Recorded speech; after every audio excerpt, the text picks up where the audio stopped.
Il-Gvern se jkun qed joħroġ mill-ġdid żewġ skemi biex jgħinu l-laqdiet volontarji fit-tranzizzjoni tagħhom biex ikunu aktar sostenibbli u effiċjenti fl-użu tal-enerġija u l-ilma. Iż-żewġ skemi huma l-iskema tal-effiċjenza tal-enerġija u l-ilma u l-iskema tal-pannelli fotovoltaiċi għal laqdiet volontarji li wkoll tassistihom bl-installazzjoni.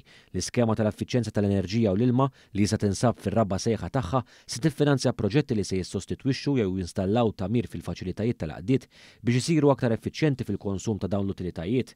L-iskemi jitnedew mill-ġdid permezz ta' kollaborazzjoni bejn l-Aġenzija tal-Enerġija u l-Ilma u l-Kunsill Malti għas-settur tal-volontarjat li minnhom jistgħu jibbenefikaw l-organizzazzjonijiet volontarji eliġibbli. Minn barra hekk it-tnaqqis fl-ispejjeż tal-operat tagħhom se jwassal biex ikunu jistgħu jżidu s-servizzi tagħhom fil-komunità. Il-Ministru għall-Ambjent, l-Enerġija u r-Riġenerazzjoni tal-Port il-Kbir Mirjam Dalli faħret l-isforzi tal-għaqdiet volontarji li qed jagħtu sehmhom favur tranzizzjoni sostenibbli.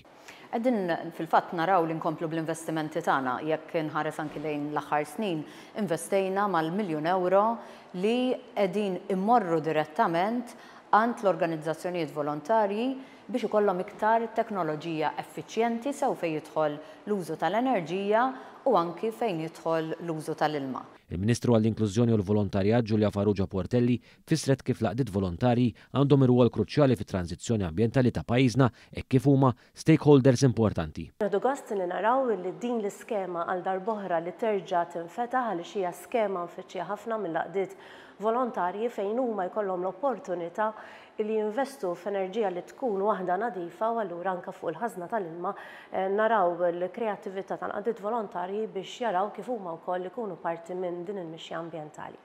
L-iskema l-effiċjenza fl-enerġija u l-ilma diġà għenet aktar minn 40 organizzazzjoni volontarja li jvarjaw minn assoċjazzjonijiet sportivi, każini tal-banda u organizzazzjonijiet li jassistu lil vulnerabbli.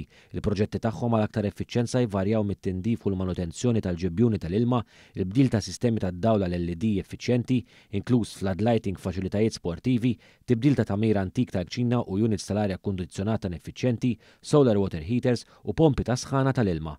Fl-ewwel sejħa l-iskema tal-pannelli fotovoltaiċi ġew installati aktar minn 588 pannella fi 30 installazzjoni differenti li jkopru 28 organizzazzjoni volontarja. L-applikanti li jintażlu se jingħataw 12 jew 24 pannella biex jiġu installati fil-faċilitajiet tagħhom fil-waqt li se tingħata għotja ta' 5,000 euro jew 7,500 euro skont in-numru ta' pannelli. Din is-somma se tkopri l-ispejjeż tal-istruttura, l-inverter, ix-xogħlijiet ta' installazzjoni u l-pariri professjonali.